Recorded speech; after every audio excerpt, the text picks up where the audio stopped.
ሰላም ጤና ይስጥልን እጅጉን የተወደዳችሁና የተከበራችሁ የአዲስ ስፖርት ቤተሰቦቻችን እንደምን አላችሁልን? ከእናንተው ከሆነው ከአዲስ ስፖርት የዩቲዩብ ቻናላችን አዳዲስ ስፖርታዊ ጉዳዮችን ልናካፍላችሁ እነሆ ዛሬም በድጋሚ ተገናኘን። ስለምታደምጡን፣ ስለምትከታተሉን፣ ቆይታችሁን ከኛ ጋርም ስለምታደርጉ እጅጉን ከልብ አድርገን ነው የምናመሰግነው። በዛሬው ፕሮግራማችን የተለያዩ ስፖርታዊ ጉዳዮችን ወደ እናንተ እያደረሰን ቆይታን የምናደርግ ይሆናል። ከነዚህ መካከል ትልልቆቹን የአውሮፓ ክለቦች የተመለከቱ እጅግ በርከት ያሉ ስፖርታዊ ጉዳዮች ይነሳሉ። እነሱን መረጃዎች እያነሳን ቆይታን እናደርጋለን። ሀሳብ አስተያየቶቻችሁን ልትጽፉልን ትችላላችሁ። በተለይ ከዛሬዎቹ የአውሮፓ ቻምፒየንስ ሊግ ጨዋታዎች ጋር አያይዛችሁ ያላችሁን ግምቶቻችሁን፣ ሀሳብ አስተያየቶቻችሁን ማጋሩን። ዛሬ አርሰናል ከስፖርቲንግ ሊዝበን ጋር ጨዋታውን ያደርጋል። ከዛ ውጪ ደግሞ እንዲሁም ምሽት ላይ የሚደረግም ሌላኛው ምሽት 4 ሰዓት ላይ የሚደረገው በተመሳሳይ ሰዓት የሚደረገው ጨዋታ ባየር ሚኒክ በሜዳው አሊያንዝ አሬና ስቴዲየም እንዲሁ ሪያል ማድሪድን የሚያስተናግድበት ጨዋታ ዛሬ የሚጠበቁ ጨዋታዎች ናቸው። ከነዚህ ጨዋታዎች ጋር አያይዛችሁ የእናንተን የውጤት ግምቶቻችሁንና የትኛው ቡድን ወደ ቀጣዩ ዙር የሚያልፍ ይመስላችኋል ግምቶቻችሁን ልታሰፍሩልን ትችላላችሁ። እኛም ሀሳብ አስተያየቶቻችሁን እየተቀበልን ወደ እናንተ የምናደርስበትን ፕሮግራም ወደ እናንተ እናቀርባለን። ጻፉልን። ከመሸጋገሪያ በኋላ በድጋሚ ተመልሰን እንገናኛለን። አብራችሁኝ ቆዩ።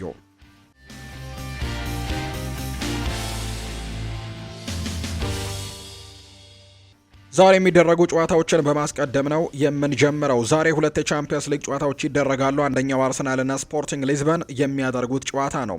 ዛሬ ሁሉም በሚባል መልኩ የሚጠብቋቸው ጨዋታዎች እንደሆኑ ይታወቃል። አርሰናሎች ባለፉት ጥቂት ጨዋታዎች ላይ ስሜታቸው ጥሩ አይደለም። በተለይ የአርሰናል ደጋፊዎች ጥሩ ስሜት ላይ እንዳልሆኑ ይታወቃል። ምክንያቱም በተወዳጁ የእንግሊዝ ፕሪምየር ሊግ በሳምንቱ መጨረሻ የነበራቸውን ወሳኙን ጨዋታ በቦርንመስ ሽንፈት ገጥሟቸው አሁን ከማንቸስተር ሲቲ ጋር ለዋንጫው አንገት ለአንገት የሚተናነቁባቸው ጥቂት ሳምንታትን ሊያሳልፉ እንደሚችሉ የሚታወቅ ጉዳይ ነውና በዚህ ምክንያት በሽንፈቱ ምክንያት የአርሰናል ደጋፊዎች መጠነኛ የስሜት ለውጥ ላይ እንዳሉ የሚያሳዩ መረጃዎች ይወጣሉ። ምንም እንኳን የዛሬውን ጨዋታ ግን ጥለው ወደ ቀጣዩ ዙር እንደሚያልፉ በርካቶች ቢያምኑም በመጀመሪያው ዙር ጨዋታ ወደ ሊዝበን አቅንተው በኢስታዲዮ ሆዜ አልቫላዴ ጨዋታውን 1-0 በሆነ ውጤት አሸንፈው መውጣታቸው ይታወሳል። የዛሬውንም ጨዋታ አሸንፈው ወደ ቀጣዩ ዙር ያልፋሉ የሚል ትልቅ ግምት እንደተሰጣቸው ነው የሚጠበቀው። ዛሬ ጨዋታው ምሽት 4 ሰዓት ላይ የሚደረግ ይሆናል። ኤምሬትስ ስቴዲየም ላይ የሚደረግ ጨዋታ ነው። በአርሰናል በኩል ጉዳት ላይ የነበሩት ኤቢሪቼ ኢዜና ፒዮሮ ሂንካፒዬ ከታሰበው በታች ቶሎ በማገገማቸው ዝግጁ ናቸው። በተለይ ኤዜ ባለፈው ጨዋታ ላይም በፕሪሚየር ሊጉም በቦርንመዝ በተሸነፉበት ጨዋታ ላይ ተቀይሮ ገብቶ የጨዋታ ደቂቃዎችን ማግኘቱ ይታወሳል። በዛሬው ጨዋታ ላይም ይመለሳል ወይም ወደ አቋም ያስተላለፉ ይገባል ተብሎ ይታሰባል። ሂንካፒየም ከጉዳት አገግመው ወደ ጨዋታው መመለሱን የሚያሳዩ መረጃዎች አሉ። ሌላኛው ግን ሳካ ቲምበርና ዴክላን ራይስ በጨዋታው የመድረሳቸው ነገር አጠራጣሪ እንደሆነ የሚያሳዩ መረጃዎች ናቸው የወጡት። በስፖርቲንግ ሊዝበን በኩል በቅጣት ምክንያት ከመጀመሪያው ዙር ጨዋታ ውጭ የነበረው ቦርጊያስ ለዛሬው ጨዋታ ዝግጁ መሆኑ ለስፖርቲንጎች ጥሩ ዜና ነው። ሁለት የአጥቂ ስፍራ ተጫዋቾቻቸው ፎቲስ እና ደግሞ ሉዊስም በጉዳት ምክንያት ከዛሬው ጨዋታ ውጪ መሆናቸው ደግሞ ሌላኛው መጥፎ ዜና እንደሆነ ጭምር የሚያሳዩ መረጃዎች ናቸው በስፖርቲንግ ሊዝበን በኩል የተመለከተ ነው። በአውሮፓ ውድድሮች አርሰናል ስፖርቲንግን 8 ጊዜ ያገኘ ሲሆን በ90 ደቂቃ ውጤት አርሰናል ተሸንፎ አያውቅም። በጭማሪ ደቂቃዎች ምናምን ጨዋታውን ተሸንፎ የሚያውቅበት አጋጣሚ ያለ ቢሆንም ነገር ግን በ90 ደቂቃዎች ግን አርሰናል በስፖርቲንግ ሊዝበን በተገናኙባቸው ያለፉት 8 ጨዋታዎች ምንም አይነት ሽንፈት አልገጠመው። ስፖርቲንግ ሊዝበኖች ለመጨረሻ ጊዜ ከሜዳቸው ውጪ የእንግሊዝ ክለብን ማሸነፍ የቻሉት ሚድልስ ቦሮውን ነው። 3-2 በሆነ ውጤት ያሸነፉበት ነው። ይህም ከበርከት ካሉ ዓመታት በፊት የተከሰተ እንደነበር የምናስታውሰው ነው። አርሰናል በአውሮፓ የጥሎ ማለፍ ውድድሮች ውስጥም የመጀመሪያው ዙር ጨዋታን ከሜዳው ውጪ አሸንፎ የመልሱን በሜዳው ሲጫወት ይሄ ለ21ኛ ጊዜ ሲሆን ካለፉት 20 ጨዋታዎች ለ19ኙ ድል ቀንቶት ወደ ቀጣዩ ዙር ያለፈበት አጋጣሚን ጭምር ተመልክተናልና ዛሬም ያን ያስቀጥላል ተብሎ ይታሰባል። በግምታዊነት ዛሬም ዳቪድ ራያ በግብ ጠባቂነት ይኖራል። ቤን ዋይት፣ ዊሊያም ሳሊባ፣ ጋብሪኤል ማጋሌሽ፣ ፒዮሮ ሂንካፒያ፣ ክሪስቲያን ኖርጋርድ፣ ዴክላን ራይስ፣ ኤቢሪቼ ኢዜ፣ ኖኒ ማድዋይኬ፣ ቪክተር ዮኬሬሽ እና ትሮሳርድ በቋሚ አስተላለፍ ውስጥ ይካተታሉ ተብሎ ይታሰባል። ከዛ ውጭ በስፖርቲንግ ሊዝበን በኩል ሲልቫ በግብ ጠባቂነት ይኖራል ተብሎ ይታሰባል። ከዛ ውጭ ቫጊንዲስ፣ እንዲሁ ዲያማንዴ፣ ኢናሲዮ አሮሆ፣ እንዲሁ ሆይልማንድ፣ ካታሞ፣ ትሪንካኦ፣ ጎንካልቭስ እና ሉዊስ ሱዋሬስ በዛሬው ጨዋታ ላይ በቋሚ አስተላለፍ ውስጥ በስፖርቲንግ ሊዝበን በኩል እንመለከታቸው የምንችላቸው ተጫዋቾች እንደሆኑ ግምቶች እየወጡ እንደሚገኙ ነው የተገለጸው። አርሰናሎች ይህንን ጨዋታ ማሸነፍ በተለይ በሳምንቱ መጨረሻ ለሚደረገው የተወዳጁ እንግሊዝ ፕሪምየር ሊግ ተጠባቂው ጨዋታ ከሲቲ ጋር ለሚያደርጉት ጨዋታ መልሰው በራስ የመተማመን ስሜታቸውን በድጋሚ ለማግኘት በትልቁ ያግዛቸዋል ተብሎ ይጠበቃልና የዛሬውን ጨዋታ ማሸነፍ ለአርሰናል በትልቁ የሚጠበቅ ጥያቄ ነው። ሊዝበንን ማሸነፍ ግዴታ ነው ብሏል ቴሪ ዳንኤል ኦንሪ ሲናገር። ቴሪ ዳንኤል ኦንሪ አርሰናል ከስፖርቲንግ ሊዝበን ጋር ስላለው ፍልሚያ አስተያየቱን ሰጥቷል። እንደ ኦንሪ እምነት ከሆነ አርሰናል ማንኛውንም ትልቅ ፈተና ዝግጁ መሆኑን የሚያረጋግጠው የዛሬውን ጨዋታ ሲያሸንፍ ብቻ ነው ሲልም ጭምር ነው የተናገረውና የዛሬው ጨዋታ በትልቅ ጉጉት የሚጠበቅ ነው የሚሆነው። ሌላኛው ባየር ሚኒክ እና ሪያል ማድሪድ የሚያደርጉት ጨዋታ ነው። ባየር ሚኒክ ትዕዛዝ ማስተላለፉ ተነግሯል። የአውሮፓ ቻምፒየንስ ሊግ ተጠባቂ የመልስ ጨዋታቸውን ከሪያል ማድሪድ ጋር ዛሬ የሚያደርጉት ባቫሪያኖቹ ለሰራተኞቹ ትዕዛዝ ማስተላለፋቸው ነው የተነገረው።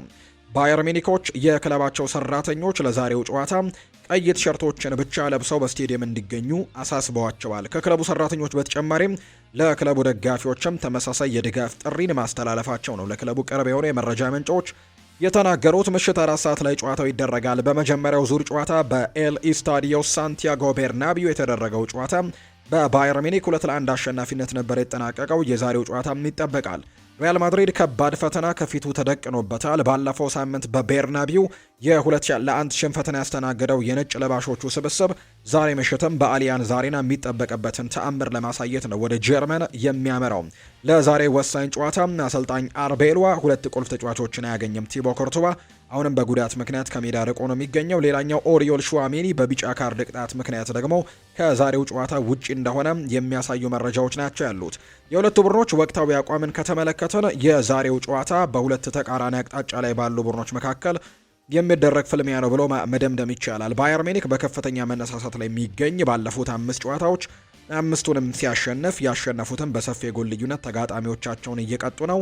ሪያል ማድሪድ ደግሞ በመጠኑ ቢሆን አሳሳቢ ደረጃ ላይ ያለ ነው። ላለፉት 5 ጨዋታዎች 2 ድልን ያስመዘገበው፣ 2ቱን ሽንፈት አስተናግደው አንዱን በአቻ ውጤት ያጠናቀቀ ነው። ኬሊያን ምባፔ ከሰሞኑን ካሳየው የቀዘቀዘ ብቃት ወጥቶ ለተቾቹ ምላሽ የሚሰጥበት ታላቅ መድረክ ይሆናል ተብሎ ይታሰባል። የዛሬው ጨዋታ ኤምባፔ በወሳኝ ጨዋታዎች ላይ ያለውን ማንነት እንደሚያሳይም በርካቶች ተስፋ አድርገዋል። ሌላኛው ቪኒሲዮስ ነው። የትልልቅ ጨዋታዎች ሰው ይሉታል በርካቶች ቪኒን ሲገልጡት። ዛሬም እንደተለመደው በክንፍ በኩል የባየር ሚኒክ ተከላካዮችን እረፍት እንደሚነሳ አስደናቂ ነገሮችንም እንደሚያሳይ በርካቶች እንደሚጠብቁ ነው እየተገለጸ የሚገኘው። ይህንን ጨዋታ ማን ያሸንፋል? የእናንተን የውጤት ግምት ደግሞ ኮሜንት ቦክስ ላይ ልታጋሩን ትችላላችሁ። የአሰልጣኞቹንና ስቴቶች እንመልከት። የአንዳንድ ሰዎችንም ቪንሰንት ኮምፓኒ ይናገራል። ለሪያል ማድሪድ ትልቅ ክብር አለን። እኛ እየተዘጋጀን ያለነው የማድሪድ ምርጥ ስሪትን ለመግጠም ነው። የቅርብ ጊዜ ውጤቶቻቸው ያላቸውን እውነተኛ ማንነት አይገልጽም። ሪያል ማድሪድ አሁንም ከአውሮፓ ምርጥ ቡድኖች አንደኛው ነው። ነገር ግን እንደ ባየር ሚኒክ ያሉ ታላላቅ ክለቦችም ታሪክ የመቀየር አቅም አላቸው ሲል የተናገረው ቪንሰንት ኮምፓኒ አልቫሮ አርቤሎ ይናገራል። ወደ አሊያንዝ አሬና ቀንቶ ማሸነፍ የሚችል ቡድን ካለም እሱም ሪያል ማድሪድ ብቻ ነው። እኛ የ15 ጊዜ ቻምፒየንስ ሊግ ዋንጫዎች ባለቤት ነን። ይህ ታሪካችን ደግሞ ዛሬ በሜዳ ላይ ይደገማል ሲልም ጭምር ነው የተናገረው።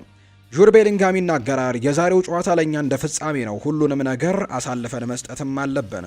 ውጤቱን መቀልበስ ካልቻለን እንደ ውድቀት ነው የሚቆጠረው፣ ምክንያቱም ይህ ሪያል ማድሪድ ነው። እዚህ ክለብ ውስጥም ይህ ደግሞ ወይም ደግሞ ሁሉንም ታሸንፋለህ አሊያም ደግሞ ባዶ እጅህን ትቀራለህ ሲልም ጭምር ይናገራል። መካከለኛ መንገድ የለም ሲል ነው የተናገረው። የፍልሚያም የታሪክና የክብር ፍልሚያ ነው። ክለባችን ሪያል ማድሪድም ውጤቱን ቀልብሶ ወደ ግማሽ ፍጻሜው ያልፋል ሲልም ጭምር ነው ጁድ ቤሊንግሃም ጨምሮ እየተናገረ የሚገኘው። ዛሬ ምሽት ልክ 4 ሰዓት ሲል ይህ ጨዋታ ይደረጋል። በበርካቶችም በጉጉት የሚጠበቅ ጨዋታ ነው። ማንቸስተር ዩናይትድን የተመለከቱ መረጃዎችን ወደ እናንተ እናድርስ ውድ ቤተሰቦቻችን። ሊሳንድሮ ማርቲኔዝን በተመለከተ ማንቸስተር ዩናይትዶች ይግባኝ ለመጠየቅ ፍላጎቱ እንዳላቸው በተደጋጋሚ ሲገለጽ እንደነበር የምናስታውሰው ነው። በተለይ ሰሞኑን በነበረው ከሊድስ ዩናይትድ ጋር ባደረጉት ጨዋታ ላይ የተሰጡ የቀይ ካርድን በተመለከተ ማንቸስተር ዩናይትዶች ጥያቄ ሊያቀርቡ እንደሆነም ሲነገር እንደነበር ይታወሳል። ለሊሳንድሮ ማርቲኔዝ ቀይ ካርድ ይግባኝ የጠየቁት ማንቸስተር ዩናይትዶች ማጓየርም የተጨማሪ ጨዋታዎች ቅጣት ይጣልበት እንደሆነ ለመረዳት በመጠባበቅ ላይ እንደሚገኙ የሚያሳዩ መረጃዎች ያሉ። ማጓየር ደግሞ በቀይ ካርድ ከወጣ በኋላ ያሳያቸው ስነ ምግባሮች ተጨማሪ ቅጣቶች ሊጣሉበት እንደሚችሉ የሚያሳዩ መረጃዎች ናቸው እየወጡ የሚገኙትና በዚህ መሰረትም ማንቸስተር ዩናይትድ የሁለቱን ተጫዋቾች ነገር በደንብ እየመረመሩና እየተመለከቱ እንዳለ የሚያሳዩ መረጃዎች ናቸው የበጡት። ሌላኛው ከማንቸስተር ዩናይትድ ጋር የሚነሳው ጉዳይ የዝውውር መስኮቱ ነው። የኤሊዮት አንደርሰን ዝውውር በተለይ በክረምቱ የተጫዋቾች የዝውውር መስኮት ማንቸስተር ሲቲንና ማንቸስተር ዩናይትድን በትልቁ ያፋጣሉ ተብለው ከሚጠበቁ ዝውውሮች መካከል አንደኛው ነው። አብዛኞቹ ግምቶች እንደሚናገሩት ከሆነ ግን ማንቸስተር ሲቲ ይህንን ተጫዋች ለማስፈረም በጣም ቅርብ እንደሆነ የሚያሳዩ መረጃዎች ያሉ። እንደውም አንዳንድ የቅርብ ምንጮች እንደሚገልጹት ከሆነ ማንቸስተር ሲቲ ይህንን ተጫዋች እንደሚያስፈርመው በእርግጠኝነት አረጋግጠዋል የሚል አይነት ሀሳብን እየተናገሩ ነው። እንደውም የዓለም ዋንጫው ከመጀመሩ በፊት ማንቸስተር ሲቲዎች የኤሊዮት አንደርሰንን ዝውውር ያጠናቅቃሉ፣ ከዛም ወደ ማንቸስተር ሲቲ የሚያደርገው ዝውውር ይቋጫል የሚል አይነት ሀሳብም ጭምር እየተናገሩ ነው። ነገር ግን እንደ ቤን ጃኮብስ ዘገባ ከሆነ ግን ማንቸስተር ዩናይትዶች አሁንም በዚህ ዝውውር ወይም በዚህ ተጫዋች ዝውውር ጉዳይ ላይ እስካሁን ምንም አይነት ተስፋ የመቁረጥ ስሜት እንደሌላቸውና ይህንን ተጫዋች ለማስፈረም አሁንም ጥረቶችን አጠናክረው እየቀጠሉ እንዳለ ጭምር ነው እየተናገረ የሚገኘውና በቀጣይ ጊዜያትም ይህንን ተጫዋች ለማስፈረም ትልቅ ፉክክር ያደርጋሉ ተብሎ ነው የሚታሰበው። እንደ ቤን ጃኮብ ዘገባ ከሆነ አሁን ምንም የተረጋገጠ ነገር የለም ሲልም ጭምር ነው የተናገረው። ሌላኛው ማንቸስተር ዩናይትድ በክረምቱ ይጠመድበታል ተብሎ ከሚታሰበው ነገር መካከል አንደኛው የተጫዋቾችም ጉዳይ የአሰልጣኝም ጉዳይ አንደኛው እንደሆነ ነው እየተገለጸ የሚገኘው። ይኸውም የትኛውን አሰልጣኝ ይቀጥራል የሚለው ጉዳይ በበርካቶች በጉጉት የሚጠበቅ ሆኗል። በተለይ የማይክል ካሪክ ሰሞንኛ የሊድስ ዩናይትዱ ጨዋታ ላይ ያሳየው ነገር በርካቶች የጠበቁት እንዳልሆነና አሁንም ማንቸስተር ዩናይትድ መመራት ያለበት ልምድ ባለው አሰልጣኝ ነው የሚል አይነት ግምቶች እንዳሉ ነው እየተሰማ የሚገኘው። ስለዚህ ማንቸስተር ዩናይትዶች ልምድ ያላቸውን አሰልጣኞች ለመቅጠርም ንግግሮችን ለማድረግም እንቅስቃሴዎችን እንደጀመረ ነው ይፋ የተደረገው። በዛ ላይ ደግሞ ከሚፈልጋቸው አሰልጣኞች ዝርዝር መካከል አንዳንዶቹ ደግሞ አሁን ላይ ክፍት እየሆኑ ይገኛሉ። ለምሳሌ ያክል ከሚፈልጋቸው መካከል አንደኛው የክሪስታል ፓላስ ኦሊቨር ግላስነር አንደኛው እንደነበር ይታወሳል። እሱም በክረምቱ ከክሪስታል ፓላስ ጋር እንደሚለያይ ቀደም ብሎ ይፋ የተደረገ መረጃ ነው። ከዛ ውጪ ሌላኛው አንዶኒ ኢራኦላም ከሚፈለጉት ሰዎች መካከል አንደኛው እንደሆነ ሲገለጽ ነበር። በስፔን በእንግሊዝ ያሳያቸው ጥሩ ነገሮችም ማንቸስተር ዩናይትድ እንዲያደንቁት አድርጎ ነበር። አንዶኒ ኢራኦላም ቦርንመዝ ምንም እንኳን ለረጅም ጊዜ ለማቆየት ድርድሮችን ቢያደርግም አንዶኒ ኢራኦላ ግን ከዚህ የተሻለ ስራ ለመፈለግም ከክለቡ ጋር እንደሚለያይ በይፋ ተረጋግጧል። በክረምቱ እንደሚለያይ ነው ይፋ የተደረገው። ሌላኛው ማንቸስተር ዩናይትድ ድርድር ለማድረግ ወደ ጀርመን እንዳቀናም ይፋ ተደርጓል። ዩሊያን ናግልስማንም ቀጣዩ ሌላኛው ምርጫቸው እንደሆነ ይፋ ተደርጓልና ማንቸስተር ዩናይትድ በክረምቱ የተጫዋቾች የዝውውር መስኮት ብቻ ሳይሆን የአሰልጣኞችንም ዝውውር ለማድረግም ትልቅ እንቅስቃሴዎችን የሚያደርግበት የክረምት የዝውውር መስኮትን ሊያሳልፍ እንደሚችል የሚያሳዩ መረጃዎች ናቸው እየወጡ የሚገኙት። የቸልሲን ጉዳዮች ደግሞ እናነሳላቸው። በለንደን ያደረገው የ3 ወራት ቆይታ ጆኤቫኒ ኮንዳ በሊዝበን ሲማር የነበረው እንግሊዘኛን በተግባር እንዲውል ለሚቀጥለው ዓመትም መኖሪያ ቤት አገዛዝና ለፕሪሚየር ሊግም የአካላዊ ዝግጅት ለማድረግም የጡንቻ መጠንን እንዲጨምርም አስችሎታል ብሏል። በለንደን ቆይታ አድርጎ እንደነበር ይታወሳል። ጂኦቫኒ ኮንዳና በሚቀጥለው የክረምት የተጫዋቾች የዝውውር መስኮት ወደ ቸልሲ ይመጣል ተብሎ ይታሰባል። ከቸልሲ ጋር መፈራረሙ የሚታወስ ነው። አሁን በዛው በቀድሞ ክለቡ ስፖርቲንግ ሊዝበን እየተጫወተ ነው የሚገኘውና በቅርቡ ሲመለስ ግን ጥሩ ነገሮችን ለቸልሲ ያሳልፋል ተብሎ እንደሚጠበቅ ነው ኒዛር ኬንሴላ መረጃውን እያጋራ የሚገኘው። ሌላኛው የሚነሳው መረጃ ስካይ ስፖርት ያወጣው መረጃ ከቻምፒየንስ ሊግ መቅረት በገንዘብ ደረጃ ለቸልሲ ቢያንስ 100 ሚሊዮን ፓውንድ ያክል ያስከፍላቸዋል። ወደ ቻምፒየንስ ሊግ ዳግም መግባታቸው እጅግ አስፈላጊ ነገር ነው። በገንዘብ ብቻ ሳይሆን በቡድናቸው ላይ የሚኖረው ተጽዕኖም ቀላል የሚባል አይሆንም። ምክንያቱም ተጫዋቾች በቻምፒየንስ ሊግ መጫወትን ይመርጣሉ። ቸልሲ በቻምፒየንስ ሊግ ካልተሳተፈ እንደ ኤንዞ ፈርናንዴዝ፣ ሞይስ ካይሴዶ እና ኮል ፓልመር ያሉ ተጫዋቾች መሄድ ሊፈልጉ የሚችሉበት እድል ይጨምራል እና ስለዚህም ቸልሲ በአውሮፓ ቻምፒየንስ ሊግ መሳተፉ በጣም በግድ የሚያስፈልግ አይነት ነገር እንደሆነና ነገር ግን ዘንድሮ በጣም ከባድ ፉክክር እንደሚጠብቃቸው የአውሮፓ ቻምፒየንስ ሊግ ቦታን ለማግኘት ነው እየተገለጸ የሚገኘው። በሳምንቱ መጨረሻ ደግሞ ከማንቸስተር ዩናይትድ ጋር ለተቀዳሚ ምሽት 4 ሰዓት ላይ ወሳኝ የተባለ ጨዋታን እንደሚያደርጉ የሚታወቅ ነው። ይሄኛውም ለአውሮፓ ቻምፒየንስ ሊግ ተሳትፎ በጣም ትልቅ አስተዋጽኦ ሊኖረው የሚችል ጨዋታ እንደሆነ በርካቶች እያነሱት ይገኛሉ። ሊቨርፑልን የተመለከተ መረጃን እናንሳ። የመርሲሳይዱ ክለብ ሊቨርፑል የፊት መስመር ተጫዋች የሆነው ሁጎ ኤኪቲኬ ከበድ ያለ ጉዳት ማስተናገዱን እናስታውሳለን። ትናንትና ምሽት ባጋጠመው ጉዳት ምክንያት ለወራቶች ከሜዳ ሊርቅ እንደሚችል የቅርብ የመረጃ ምንጮች ይፋ አድርገዋል። እንደ ታማኝ የመረጃ ምንጮች ዘገባ መሰረት ሁጎ ኤኪቲኬ በዓለም ዋንጫው ላይ እንደማንመለከተው ሲገልጹ ጉዳቱ እስከ 7 ወራትም ከሜዳ ሊያርቀው እንደሚችል ጭምር ነው ይፋ የተደረገውና ይሄ ነው ተብሎ ከሕክምና መረጃዎች የወጣ ነገር ባይኖርም ነገር ግን እስከ 7 ወራት ግን ቡድኑን ላያገለግል የሚችልበት እድሉ እንዳለ የሚያሳዩ መረጃዎች ናቸው እየወጣ የሚገኘው። ጄሚ ካራገር ትላንትና ሞሐመድ ሳላ ቤንች ስለመሆኑ ጥያቄ ቀርቦለት ምላሹን ሰጥቷል። እሱ ቀድሞ እንደሚለቅ ስላሳወቀ ነው የሚል ጥያቄ ነበር የቀረበለት። ነገር ግን እናም በሚቀጥለው ዓመት እዚህ ከሚሆኑ ተጫዋቾች ጋር ልጫወት ብለክ ነው አላውቅም። የማስበው ብቸኛው ነገር ይህንን ነው። ነገር ግን ያ እንኳን ትርጉም የለውም። ሙሉ ዓለም እንግዲህ ስሎት ሳላህን በማስቀመጡ እየተቸው ይገኛል። ሳላ ከገባ በኋላ ሊቨርፑል ማጥቃቱ ላይ እንዴት እንደነበር ተመልክተናል። ለኬርኬዝም ባዶ ጎል ሰጥቶት ኬርኬዝ ወደ ውጭ መጥቶታል እንጂ ጥሩ ድሎችን ሲፈጥር ነበርና አርነ ስሎት ይህንን ተጫዋች ተጠባባቂ አድርጎ በመጀመሩ ምክንያት በጣም በዓለም ትችቶች እየደረሰበት እንደሆነ ሁሉም ማወቅ ይኖርበታል። በሚቀጥለው የውድድር ዓመት ከዚህ ቡድን ጋር ስለማይቀጥል በሚቀጥሉት ተጫዋቾች ልጀምር ብለህ ከሆነ አስበህ ከሆነ እንግዲህ ምንም የማይገባኝ ነገር ነው ሲልም ጭምር ነው የተናገረው። ጄምስ ፒርስ እንደሚናገረው ከሆነ የሊቨርፑል ባለቤቶች ኤፍኤስጂ አሰልጣኝ አርነ ስሎት አሁን ስለገጠማቸው አስቸጋሪ ሁኔታ የሁኔታዎች ሰለባ ናቸው ወይንስ በራሳቸው የታክቲክና የተጫዋቾች አያያዝ ወይም ማን ማኔጅመንት ስህተት ነገሮችን አባብሰዋል የሚለውን ለመወሰን እንደተገደዱ የሚያሳዩ መረጃዎች አሉ። በተለይም ክለቡ ቀጣዩ የውድድር ዘመን የቻምፒየንስ ሊግ ተሳትፎን ማረጋገጥ መቻሉ ወይም አለመቻሉ በቦስተን የሚገኙት የኤፍኤስጂ ከፍተኛ አመራሮችን በአሰልጣኙ የወደፊት ቆይታ ላይ የሚወስኑት ውሳኔ ላይ ትልቅ ተጽዕኖ ሊፈጥር እንደሚችል የሚያሳዩ መረጃዎች እንዳሉ ጭምር ነው ዘገባዎችም እየጠቆሙ እንደሚገኝ መረጃዎቹ የወጡት። የባርሴሎናን ጉዳይ እናንሳ። ባርሴሎና ማሸነፍ ቀላል አይደለም ብሏል። ባርሳን ማሸነፍ የላሊጋው መሪ ባርሴሎና ከአውሮፓ ቻምፒየንስ ሊግ ያሰናበቱት አሰልጣኝ ዲየጎ ሲሞኔ ቀላል አልነበረም ሲሉ ድሉን ይገልጹታል። አሰልጣኙ በባርሴሎና ተጫዋቾች ፍጥነት መገረማቸውን በመግለጽ በማይታመን ፍጥነት ነው የሚጫወቱት ሲልም ጭምር የተናገረው። ለሶስተኛ ጊዜ ባርሴሎናን ከውድድር ውጪ ማድረጋቸውን ያነሱት ሲሞኔ ቀላል ውጤት አይደለም ሲሉ የሜሲን ባርሴሎናና የያማልን ባርሴሎና ከውድድር ውጪ ያደርገናል ሲሉም የተደመጡት አሰልጣኝ ዲየጎ ሲሞኔ በክለቡ ታሪክ የመጀመሪያው የአውሮፓ ቻምፒየንስ ሊግ ዋንጫን ለማንሳትም ከፊታቸው 3 ወሳኝ ጨዋታዎች እንደሚጠብቃቸው ነው የሚታወቀው። በቀጣይ የደርሶ መልስ ጨዋታ ከአንድ ቡድን ጋር ያደርጋሉ። በአብዛኛው ከአርሰናል ጋር የማድረግ እድላቸው ሰፊ ነው። አርሰናል ስፖርቲንግ ሊዝበንን ጥሎ የማለፍ እድሉ በጣም ሰፋ ያለ ስለሆነ ከአትሌቲኮ ማድሪድ ጋር ነው ቀጣይ የሚገናኙትና 2 የደርሶ መልስ ጨዋታዎችን ያደርጋሉ። ምናልባት እሱን ጨዋታ ማለፍ የሚችሉ ከሆነ ደግሞ የፍጻሜ ጨዋታ ያደርጋሉና እንግዲህ ለመጀመሪያ ጊዜ አትሌቲኮ ማድሪድ ሻምፒዮን እንዲሆን የሚችሉ ከሆነ በሚቀጥሉት 3 ጨዋታዎች ላይ ጥሩ ውጤቶችን ማምጣት እንደሚጠበቅባቸው ነው በርካቶች እያነሱ የሚገኙት። ሌላኛው ራፊኒያ የተናገረው ሀሳብ ነው። በቀጣይ ተሰናባች ናችሁ ብሏቸዋል የአትሌቲኮ ማድሪድ ደጋፊዎችን። የካታላኑ ክለብ ባርሴሎና ተጫዋች የሆነው ራፊኒያ በትናንትና ምሽቱ የጨዋታ ዳኛ ላይ ከፍተኛ ትችቱን ጭምር ነው የሰነዘረው። ተጫዋቹ ተዘርፈናል ሲልም ስለ ጨዋታው ሲናገር መረዳት የምፈልገው ነገር ዳኞች ለባርሴሎና ያላቸው ምልከታ ምንድን ነው ሲልም ጭምር የተናገረው።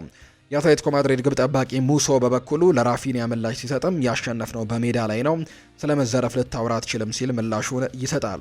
የቡድኑ አምበል ኮኬ በበኩሉ ይሄ የራፊኒያ የግል ምልከታ ነው፣ አከብርለታለሁ፣ ነገር ግን በሀሳቡ አልስማማም፣ እያጠፋ ነው ወይም የዘረፍነው ነገር የለም ሲልም ነው የተናገረው። ራፊኒያ ለአትሌቲኮ ማድሪድ ደጋፊዎች በቀጣዩ ዙር ተሰናባች ናችሁ ሲልም ነው መልእክቱን ያስተላለፈው። አትሌቲኮ ማድሪድ በቀጣይ የአርሰናልና የስፖርቲንግ ሊዝበንን አሸናፊ እንደሚገጥም ይታወቃል። ይህንን ንግግር በማድረጉ ምክንያት ራፊኒያ ምናልባት ከአውሮፓ እግር ኳስ ፌዴሬሽንም ቅጣት ሊጣልበት እንደሚችል የሚያሳዩ ግምቶች እየወጡ ይገኛሉ። በሚቀጥለው የውድድር ዘመን በቻምፒየንስ ሊግ የ3 ጨዋታዎችም እገዳ ሊጣልበት እንደሚችል ይፋ ተደርጓል። በዩኤፋ አንቀጽ 11 መሰረት የእግር ኳስንና የአውሮፓ እግር ኳስ ፌዴሬሽንን በተለይም የዩኤፋን ምስል የሚጎዳ ማንኛውንም ስድብ ወይም ድርጊት ሊቀጣም ይችላል ተብሏል። በዚህ መሰረትም ራፊኒያ በሚቀጥለው የውድድር ዓመት በአውሮፓ ቻምፒየንስ ሊግ 3 ጨዋታዎች ላይ በእገዳ ምክንያት ሊያልፈው እንደሚችል እየተገመተ ነው። የሪያል ማድሪድ ጉዳይን እናንሳ። ስለ የትኛውም የእግር ኳስ ዘመን እያወራን እንደሆነ ሳናይ ይህንን መናገር ከባድ ነው ብለዋል። ብዙ ታላላቅ ግብ ጠባቂዎች በየዘመኑ ተጫውተው አልፈዋል። ምናልባትም ከ10 ያላነሱ ናቸው በብዛት። እያንዳንዱ ግብ ጠባቂ የራሱ የጨዋታ መንገድ አለው ይላል ማኑኤል ኖየር ሲናገር። ቲቦ ኮርቱባ በእንደዚህ አይነቱ ጨዋታ ላይ አለመገኘቱ አሳዛኝ ነው። ነገር ግን ባለፉት ዓመታት ሺማይከል፣ ኦሊቨር ካሃን፣ ካሲያስ፣ ቡፎንን ጨምሮ ኩርቱዋም ጭምር በጣም ምርጥ የሚባሉ ግብ ጠባቂዎች አሉ። እያንዳንዱ በተጫወቱበት ቡድንም ብዙ ጥቅም ነበራቸው። ከዚህ የተነሳ ማን ነው ምርጡ የሚለውን መናገር በጣም ከባድ ነው ሲልም ነው ማኑኤል ኑየር ስለምን ጊዜ ምርጡ ግብ ጠባቂ ጥያቄ ቀርቦለት ምላሹን እየሰጠው። ቪንሰንት ኮምፓኒ ስለ ሪያል ማድሪድ እና ስለ ዛሬው ጨዋታ ይናገራል። ለሪያል ማድሪድ በጣም ትልቅ ክብር አለን ሲል ነው የተናገረው። አሁን እየተዘጋጀን ያለነውም በጣም በጥሩ አቋም ላይ የሚገኘው ሪያል ማድሪድን እንደሆነ አድርገን ነው ለመቅጠም እየተዘጋጀን የምንገኘው። ያንን አቋሙን ደግሞ በባለፈው ከማንቸስተር ሲቲ ጋር ባደረጉት ጨዋታ ላይ ተመልክተናል። በቅርብ ጊዜ ውጤቶቻቸው ያንን ነገር አይገልጽላቸውም። በጣም ጥሩ ቡድን እንደሆነ ነው የምናውቀው። ሪያል ማድሪድ አሁንም በአውሮፓ ውስጥ ካሉ ምርጥ ቡድኖች አንደኛው ነው። ነገር ግን ስለ ባርሴሎና፣ ስለ አትሌቲኮ ማድሪድ፣ ስለ ሊቨርፑል፣ ስለ ባየር ሚኒክ፣ ስለ አርሰናል ታሪክስ ምን ማለት ይቻላል? ሁሉም ቡድኖች ያልተጠበቀ ድንቅ ነገር የሰሩ ታሪክ ያላቸው ቡድኖች ናቸው ሲልም ነው የተናገረው። ሌላኛው ሀሳቡን የሰጠው ጁድ ቤሊንጋም ነው። በደረሱብኝ ጉዳቶች ምክንያት ይሄ ውድድር ዘመን ለኔ ተስፋ አስቆራጭ ነበር። ከጉዳት በኋላ በአእምሮ ዝግጁ ሆኖ መመለስና ሂደቱን በራሱ በጣም ከባድ ያደርገዋል ብሏል። ጁድ ቤሊንጋም ይቀጥልና ባለፉት ለሁለት የውድድር ዘመናት የነበረኝን ሚና ስገልጸው ከመጀመሪያው የውድድር ዘመን ጀምሮ ለውጥ እንደነበር ጥርጥር የለውም። ከሁለት አጥቂዎች ጀርባ በጣም ወደፊት ተጠግቶ ከመጫወት ባለፈው የውድድር ዘመን ወደ ግራ መስመር ወጣ ያለ ሚና፣ በዚህኛው ደግሞ በተለያዩ ቦታዎች ላይ እስከ መጫወትም ደርሻለሁ ብሏል። ከአርቤልዋ ጋር ትንሽ ወደ ኋላ አፈግፍጌ ወይም ዲፐርም እጫወታለሁ። ብዙ ጎሎችን ሳገባ ሁሉም ሰው ወደፊት ተጠግቼ እንድጫወት ይፈልጋል። ጎል በማላገባበት ጊዜ ደግሞ ሁሉም ሰው ወደ ኋላ ተመልሼ መጫወት እንዳለብኝ ነው የሚሰማው። ስለ ግል ሕይወቴ የሚወሩ ብዙ ወሬዎች ነበሩ። እነርሱም በቀጥታ እውነት አይደሉም። ሁልጊዜም ክለብ፣ መዝናኛ ቤትም ደግሞ ይሄዳል፣ ብዙ ይጠጣል፣ እናም የመሳሰሉት የሚባሉ ወሬዎች እውነት አይደሉም፣ ውሸት ናቸው ሲልም ጭምር ይናገራል። ኤምባፔና ቪኒ እንዲሁ ደግሞ እኔም አንተ ኤምባፔና ቪኒሲዮስ ጁኒየር አብራችሁ አትጣጣሙም ስለሚባለው ነገር ምን ትላለህ ተብሎም ተጠይቆ ነበር። ለዚህ መልስ መስጠት ከባድ ነው። አብረን በጣም በጥሩ ሁኔታ የተጫወትንባቸው ጨዋታዎች ነበሩ። ምናልባትም አንዳንድ ጊዜ ሁላችንም ወደ ግራ እናደላለን። እኔም በቀኝ በኩል ብጫወት ደግሞ ጨዋታው የበለጠ ሚዛናዊ ሊሆን ይችላል። ምክንያቱም የምንጫወተው በከፍተኛ ነጻነት ነው። ምናልባትም ሰዎች ነገሮች ከአሉታዊ ጎን ብቻ እያዩ ይሆናል ሲልም ነው የተናገረው። ዛሬ ወደ ፍጹም ቅጣት ምት ፔናልቲ እናመራለን ብለህ ታስባለህ ወይም ተብሎ ተጠይቆ ነበር። ሁሉም ሰው ያንን ማስቀረት የሚመርጥ ይመስለኛል። በ90 ደቂቃ ውስጥ ማሸነፍ ከቻለን አሪፍ ነው። ነገር ግን በእርግጥ ለማንኛውም ሁኔታ ዝግጁ እንሆናለን። መጀመሪያ ማድረግ ያለብን ነገር ወደ ጨዋታው መመለስ ነው። ምክንያቱም አሁን ላይ የውጤት ወደ ኋላ ቀርተናል። ከዚያም ደግሞ በኋላ ለማሸነፍ እንጥራለን ሲልም ጭምር ነው የተናገረው። ለዛሬው ጨዋታ የምጠቀመው አስተላለፍን አውቃለሁ። ሜዳ ላይ በማሰልፋቸው ተጫዋቾቼ ሙሉ እምነት አለኝ። አንዱ የአንዱን ቦታ ተክቶ ለመጫወት የሚያስችሉት ብዙ ተጫዋቾች ያሉት ካማቪንጋ፣ ቹዋሜኒ፣ ሴባውስ፣ ፌዴሪኮ ቫልቬርዴ እና ቲያጎ ፔትሮቺ ስለም አልቫሮ አርቤሏ ደግሞ ይህንን ሀሳብ ሰጥቷል።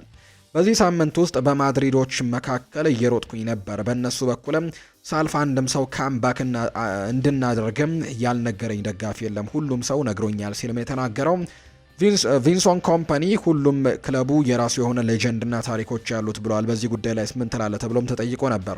ምን ያክል ክለቦች 15 የቻምፒየንስ ሊግ ዋንጫ አለን ብለው ማውራት እንደሚችሉ ግን አላውቅም ብለዋል አልቫሮ አርቤሏ ሲናገር። የዛሬው ጨዋታም ብታሸነፉ ተአምር ይሆናሉ የሚል ጥያቄም ቀርበውለት ነበር። አርቤሏም በጭራሽ ብለዋል። በመጀመሪያው ጨዋታ ቤርናቢው ላይ ስንጫወት የጨዋታው ኮከብ ማኑኤል ኑየር ነበር። ስለዚህ ጨዋታውን ብናሸነፍ ኖሮ ግርምት ውስጥ አይከትም ነበር። በዚህኛው ጨዋታ ታዲያ ማሸነፍ ከቻለን ለምን አስደናቂ ጉዳይ ይሆናል። ሪያል ማድሪድ ታሪኩ የተመሰረተውም ታላላቅ ፈተናዎችን በመወጣት ላይ ነው ሲልም ጭምር ነው አልቫሮ አርቤሏ የሚናገረው። የባየር ሚኒክ ተጫዋቾች በዛሬው ጨዋታ ላይ እንደሚያሸንፉ በሙሉ የራስ መተማመን ላይ ይገኛሉ። እኛም ማን እንደሆነ ማሳየት ይኖርብናል ብሏል አልቫሮ አርቤሏ ሲናገር። በየጨዋታው ላይ እድሎችን በሚገባ መጠቀም ይኖርብናል። የጨዋታው ቁልፍና ጠቃሚ ጉዳይም ይሄኛው ነው። ሁሉም ተጫዋቾች ካምባክ ለመስራትም መድረኩን እንዳገኘን ያምናሉ ሲልም ነው አርቤሏ የሚናገረው። ሌላኛው ጁድ ቤሊንጋም ያነሳው ሀሳብ ደግሞ እነዚህ ውይይቶች በግል እያደረግን ነው። በዚህ ውድድር ዘመን ምን ተበላሽቶ ነው የሚለው ጥያቄ ሲቀርብለት ምን እንደተበላሸ ለመናገር አሁን ትክክለኛው ጊዜ ወይም ቦታ ነው ብዬ አላስብም። በላሊጋው በእውነት ወገን ማሸነፍ የሚገባን ጨዋታዎች ላይ ነጥብ ጥለናል። በተለይም በቤርናቢው በጣም ብዙ ነጥቦችን እያጣን ነው። በሜዳ ላይ ያን ያክል ነጥቦችን እየጣልክ ላሊጋን ማሸነፍ ከባድ ነው። እንደ ሄታፌ፣ ሴልታ ቪጎ ያሉ ጨዋታዎች እንዲሁም አንዳንድ ከሜዳ ውጭ ያሉም ጨዋታዎች ላሊጋን ማሸነፍ ከፈለክ እንደዚህ ያሉ ነጥቦችን መጣል በፍጹም የለብህም። ነገሮች 100% አብቅተዋል ብለን አናምንም። በምክንያቱም አልፎ አልፎ እንግዳ ነገሮች ይከሰታሉ። ቢሆንም ግን ራሳችንን እንዴት ያለ መጥፎ ሁኔታ ውስጥም እንዳስገባን እናውቃለን። ጥሩ ነገር ይህንን ሁሉ ለመቀየር እድሉ አለን። በቻምፒየንስ ሊግ ጥሩ ውጤት ካመጣንና ወደ ግማሽ ፍጻሜው ካለፈን የላሊጋው ጉዳይ ለጊዜው ወደ ኋላ እንዲል ለማድረግም ለቻምፒየንስ ሊጉ መጫወት እንችላለን ሲልም ጭምር ነው የተናገረው። ኤምባፔም ሆነ ቪኒ በተፈጥሮ የግራ መስመር ተጫዋቾች ናቸው። ኳስን በግራ በኩል መቀበልን ይመርጣሉ። ስለዚህም እኔ በግራ በኩል የምጫወት ከሆነና ለእነሱ እንቅስቃሴ እንደ መነሻ ሆኜ ወደ ኋላ ዝቅ ብዬ የምሰለፍ ከሆነ ሶስታችንም በአንድ በኩል እንሆናለን። ሁላችንም በአንድ ወገን መሆናችን ደግሞ ነገሮችን አስቸጋሪና ሚዛኑን ያልጠበቀ ያደርገዋል። አርቤሏኔን በመጠኑ ወደ ሌላኛው ወገን ወደ ቀኙ በማድረግ በጣም ጥሩ የሆነ ሚዛንን ያገኘ ይመስለኛል። የጨዋታችን ጥንካሬን በነፃነት መዘወር መቻላችን ነው። ይህ ደግሞ አልፎ የተቃራኒ ቡድን ሊያዘበራርቅ ይችላል። ቢሆንም ግን በሁሉም ኤምባፔና ቪኒ ተሰጥኦና ብቃት ላይ እምነት ሊኖረን ይገባል። ባለንበት ሁኔታ ምክንያት አሁን ትኩረቱ ወደ አሉታዊ ጎን አጋድሏል። ነገር ግን በነፃነት በመቀባበል በምናደርገው ጨዋታም ለድላችን ቁልፍ የሆነ ብዙ ጨዋታዎች እንደነበሩን ግን አስታውሳለሁ። እኔ በዚህ ጉዳይ ላይ ምንም አይነት ስጋት የለኝም። የሚሆነውን ተስፋ አድርገን ነገሮችን መስመር ሲይዙ ሁለቱም ደግሞ ጨዋታዎችን እንደሚያሸልፉልን እርግጠኛ መሆን እንችላለን። ከዚህ ቀደም ሲያደርጉትም አይቻቸዋለሁና ትክክለኛውን ሚዛን ማግኘት እንደሚችሉ ሙሉ እምነት አለኝ ሲልም ጭምር ነው ጁድ ቤሊንጋም ሀሳቡን እየሰጠ የሚገኘው። የተወደዳችሁና የተከበራችሁ ቤተሰቦቻችን ለዛሬ ያዝንላችሁ አዳዲስ ስፖርታዊ ጉዳዮቻችን እነዚህን ነው የሚመስሉት። ስላደመጣችሁን፣ ስለተከታተላችሁን፣ ቆይታችሁን ከኛ ጋርም ስላደረጋችሁ እጅግ ከልብ አድርገን ነው የምናመሰግነው። ፉአድ ባህሩ የዛሬውን ፕሮግራም እየመራው ከእናንተ ጋር ቆይታን አድርጌያለሁ። በቀጣይ ፕሮግራሞቻችን ሌሎች ስፖርታዊ ጉዳዮችን፣ ሌሎች አዳዲስ መረጃዎችን አካተን በድጋሚ ተመልሰን የምንገናኝ ይሆናል። ስላደመጣችሁኝ፣ ስለተከታተላችሁኝ ቆይታችሁም ከኛ ጋር ስለነበር ከልብ አድርጌ ያመሰገንኩኝ። መልካም ጊዜ መልካም ቀንም እንዲሆንላችሁ ነው በአክብሮት የምመኘው።